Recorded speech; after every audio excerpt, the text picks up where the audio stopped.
मेरे प्रिय बच्चे, जब मनुष्य अपनी हार की कगार पर खड़ा होता है तो उसके बहुत से कारण होते हैं।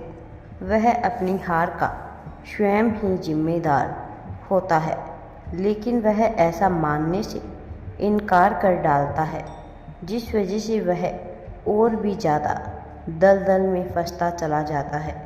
वह अपने प्रेम को खो देता है, अपने साथी को अपने हाथों से ही छोड़ देता है, अपने भविष्य का स्वयं ही गला घोंट देता है और निर्माण करता है एक ऐसी भयावह भयंकर भविष्य की जिसमें खुशियाँ दूर दूर तक नहीं होती।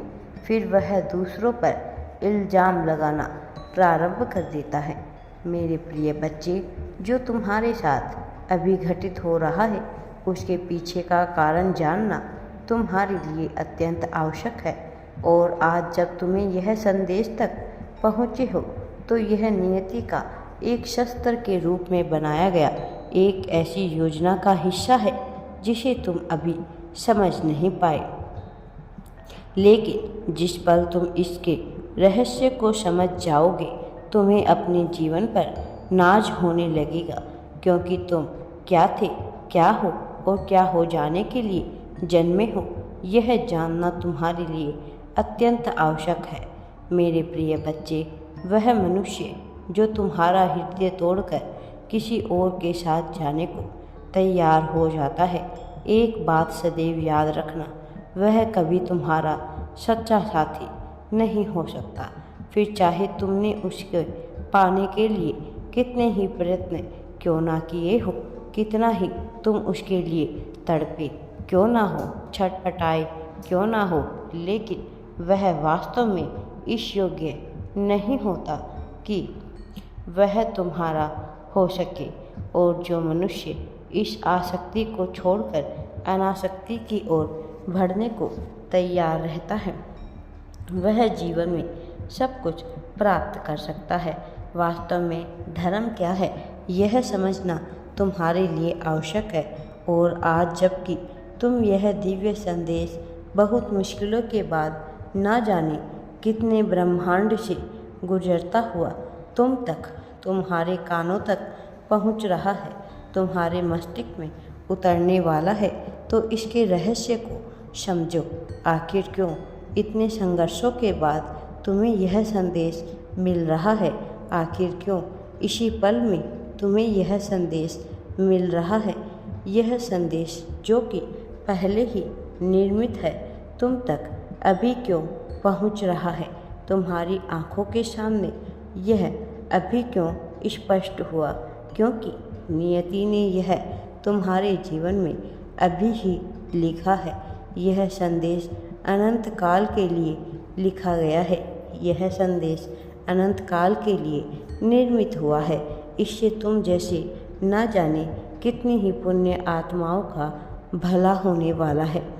लेकिन अभी इन क्षणों में केवल तुम और केवल तुम ही तुम हो, जिसके लिए ब्रह्मांड कार्य करना चाहता है, जिसके लिए समस्त सृष्टि कार्य करना चाहती है, जिसके लिए नियति अपनी योजनाएं बनाने को भी तैयार हो रही है।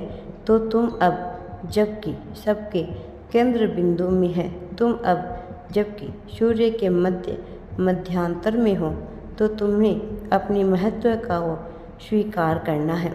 मेरे प्रिय बच्चे, आसक्ति और अनासक्ति के खेल में ही मोह का जन्म होता है, प्रेम की उत्पत्ति होती है। मनुष्य अपने लक्ष्यों से भटकता भी है, लक्ष्यों तक पहुंचता भी है।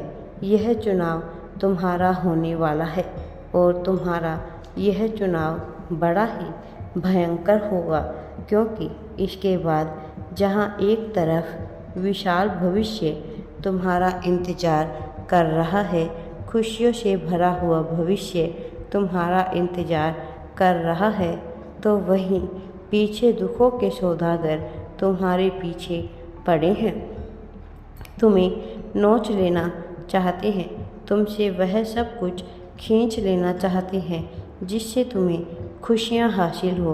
यदि तुम जरा भी पीछे मुड़े तो तुम कौन सी खाई में गिरोगे तुम जान भी नहीं पाओगे। लेकिन यदि तुमने आगे बढ़ने का फैसला लिया और उचित ढंग से आगे बढ़ते गए, जिस राह पर तुम निकल चले हो उस पर आगे बढ़ते चले गए, तो मैं स्वयं आऊँगा तुम्हें धक्का लगाने, तुम्हारे पैरों में पड़ी हुई बेड़ियों को तोड़कर तुम्हें आज़ादी की जंजीरों में बांधने और उन जंजीरों से मुक्त करने जो जंजीर तुम्हें नीचे खींचते हैं, बल्कि उन रस्सियों का सहारा देने वाला हूँ जो तुम्हें ऊपर की ओर, प्रगति की ओर, उत्थान की ओर लेकर जाएंगे। मेरे प्रिय बच्चे, जब तुम अपने आसपास की चीज़ों में, जब तुम उन चीज़ों में जिनसे तुम जुड़े हुए हो अपनी खुशियाँ ढूंढ लेते हो, तो इस संसार की कोई भी ताकत तुम्हें दुखी नहीं कर सकती। इस पर्यावरण में मौजूद, इस वातावरण में मौजूद प्रत्येक चीज़, फिर चाहे वह जीव हो, सजीव हो, अजीव हो, सब एक प्रकार हो जाती है। हर एक चीज़ तुम्हारी प्रसन्नता का कारण बन जाती है। तुम जिसे देवता मानते हो वह भी तुम्हारे करीब आ जाते हैं। तुम जिसे दानव मानते हो वह भी तुम्हारी गुलामी करने को विवश हो जाते हैं। हर कोई तुम्हारे नियंत्रण में आ जाता है, लेकिन चुनाव पूरी तरह से तुम्हारा होगा, तुम्हारा है, तुम्हारा ही रहेगा। तुम क्या चाहते हो मेरे बच्चे? मौन को अपना हथियार बनाना तुम्हें सीखना होगा और वाणी का सही प्रयोग करना तुम्हें सीखना होगा। कहाँ मौन रहना है, कहाँ आवाज़ उठानी है, इस कुशलता को तुम्हें प्राप्त करना है, क्योंकि अब तुम्हारे जीवन से समस्याओं का अंत होने वाला है, दुविधाओं का अंत होने वाला है, परेशानियां पूरी तरह से मिटने वाली है और एक ऐसे भविष्य का निर्माण होने वाला है जिसमें खुशियां ही खुशियां छाई होगी। मेरे प्रिय बच्चे, वह जो तुम्हारे बिना कहे ही तुम्हारी बातों को समझ जाए वही तुम्हारा सच्चा प्रेम है। किंतु तुम्हारी यह उम्मीद लगाना कि वह तुम्हारा सच्चा साथी हो सके, यह निरर्थक है, निराधार है, क्योंकि ऐसे क्षण में तुम स्वयं को कमज़ोर मान बैठते हो। इस संसार का सबसे बड़ा पाप है अपने आप को कमज़ोर मान लेना। यह जानना तुम्हारे लिए अत्यंत महत्वपूर्ण है। मेरे प्रिय बच्चे, अब उठो और आगे बढ़ो। सफलता तुम्हारा इंतज़ार कर रही है। तुम्हें सफलता को अब अवश्य ही प्राप्त करना है। राधे राधे जी। वीडियो पसंद आए तो लाइक, शेयर एंड चैनल को सब्सक्राइब ज़रूर करें। कमेंट में राधे राधे या थैंक्स यूनिवर्स अवश्य ही टाइप करें।